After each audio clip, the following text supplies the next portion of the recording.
All right, so today they're going out again. It's a nice morning, but I gotta wait a little longer because the hawks are usually the worst early, and then late morning they kind of settle down for most of the day until the evening. So these guys they did really good yesterday. We wanted it to be extremely uneventful. So it's okay the first time if they don't even want to fly. They want to just stay up and look around and sit on top of the loft and just check out the surroundings and not go anywhere. That's cool, and that just means that, you know, they know this is home. That's how it went for about 15 minutes, and then a low-flying vulture went right over them, and 5 of them just took off. 4 of them ran right back inside, which is fine. But the other 5 went out, and they went far and they went high, and they stayed up for a while. And then one by one, they started coming back.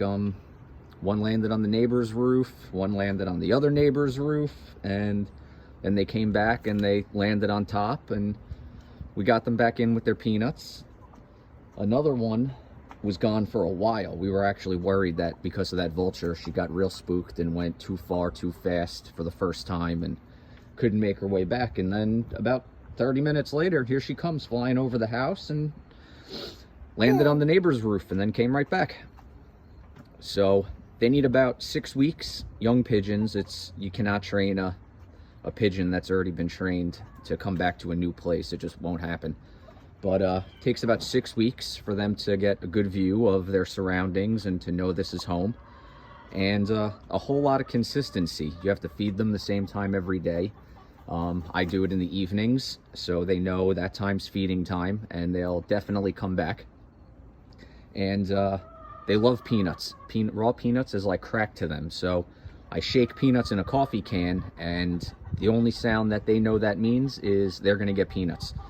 So when they start coming close and I'm ready for them to come back, I just start shaking the can, and they know what that means, and they come right back in. So everything with them is consistency, and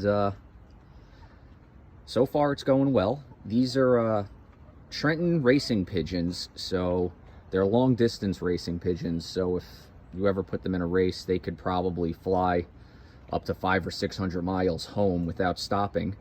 I will never be doing races like my grandfather did, because I don't have the time for that. You have to, you know, train them for the distance you want them to fly. You have to, you know, bring them those distances multiple times a week and let them fly home. You can't just, you know, send a bird to a 500-mile race that's never flown that distance before. But I don't have the time for that, so these guys are going to just be a little bit of a hobby, a little homage to my grandfather, who did this most of his life.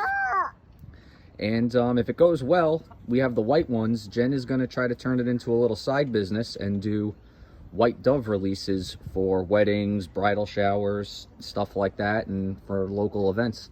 And hopefully that goes well. But so far so good. This is not a hobby for the faint of heart. You cannot get attached to them, and definitely don't name them, because when they're out, they are susceptible to predators, just like any other bird up in the sky. So hopefully they do well. You know, we don't want to lose any, but it's inevitable that happens. One gets lost, doesn't come back, and they get picked off by a hawk. But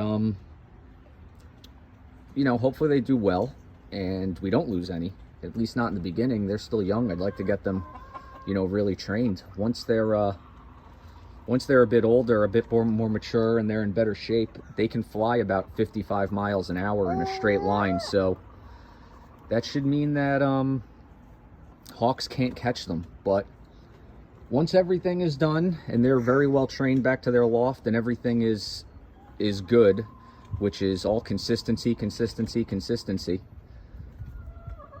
then you have to start being inconsistent with your release times, because the hawks will also learn when you let them out and when they come back. And hawks are just as smart as these guys are, if not smarter. So hawks will learn that these guys are easier to pick off when they're coming into land instead of when they're up flying.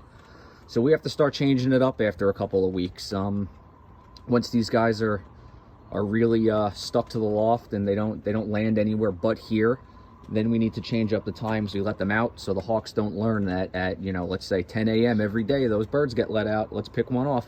So we have to start changing it up. But right now, all consistency. Consistency, consistency, consistency. And it went well. So in probably another hour or so, I'm going to let them out, and I'll take some more videos if anybody's curious. I know a lot of my friends are curious. All right.